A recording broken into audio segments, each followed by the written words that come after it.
Pergunta que sempre me incomodou. A Bíblia diz que existe um Deus, mas em outras partes dela, Deus é três: Pai, Filho e Espírito. Como isso funciona? Essa pergunta confunde pessoas há milhares de anos.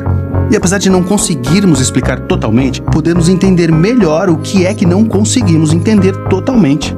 O que você quer dizer? Bem, pense no seguinte: aqui está um plano bidimensional. E aqui está um objeto com 3 dimensões que vai passar pelo plano 2D.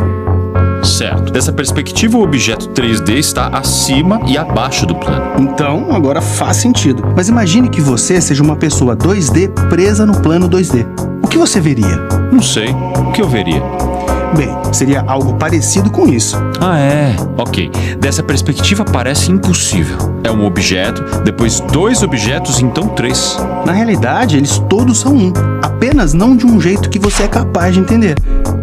Agora vamos usar tudo isso como uma analogia visual de como experimentamos Deus. A Bíblia afirma que Deus é transcendente, um ser divino por meio de quem vivemos, nos movemos e existimos. Ou como Deus diz, eu sou. Ok, mas eu vivo aqui neste universo, então quando Deus aparece, faz sentido de algumas formas, mas de outras quebra minhas categorias. Exatamente, isso acontece o tempo todo quando as pessoas encontram o Deus da Bíblia. Então vamos ver primeiro como isso acontece nas escrituras hebraicas. Nas escrituras hebraicas, Deus aparece de formas complexas que não se encaixam bem nas nossas categorias. Uma forma comum tem a ver com os atributos de Deus. Um atributo é uma forma de descrever alguma coisa. Por exemplo, uma bola de futebol é redonda. Certo. Ou Deus é sábio. Sim, ótimo. Vamos falar sobre a sabedoria de Deus. O livro de Provérbios diz que Deus criou o mundo por sua sabedoria. Mas depois tem também poemas no livro de Provérbios que descrevem a sabedoria como uma pessoa, uma colaboradora por meio de quem Deus arquitetou o universo. Então um atributo de Deus se torna um personagem separado? Isso também acontece com a glória de Deus, que às vezes aparece como uma figura humana em um trono pegando fogo.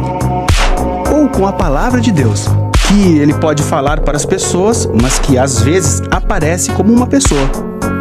Espere, então os atributos de Deus são agora novos mini-deuses? Não. Os autores bíblicos acreditam que só existe um Deus todo-poderoso. Mas eles se sentem à vontade em falar deles como personagens diferentes? Sim, é como os autores bíblicos retratam a identidade complexa do único Deus. Eles são atributos de Deus e também distintos de Deus. Distintos de Deus e também Deus. Sim, quando aprendemos a identificar essa forma de falar da identidade de Deus, começamos a vê-la por todas as escrituras. Na verdade, você a encontra nas primeiras frases da Bíblia que mencionam o Espírito de Deus.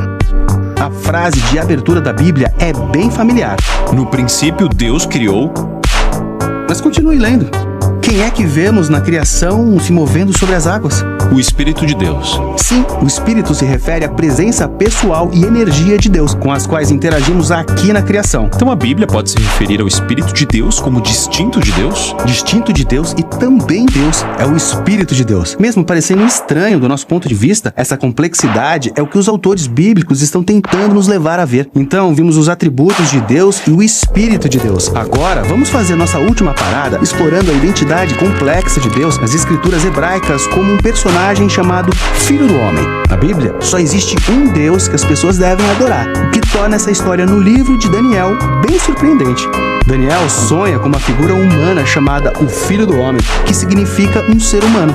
E Daniel sonha com esse humano sendo elevado em uma nuvem bem alto e depois ainda mais. Entrando no espaço de Deus. Sim, e esse ser humano se senta à direita do trono celestial de Deus e toda a humanidade o adora junto com Deus.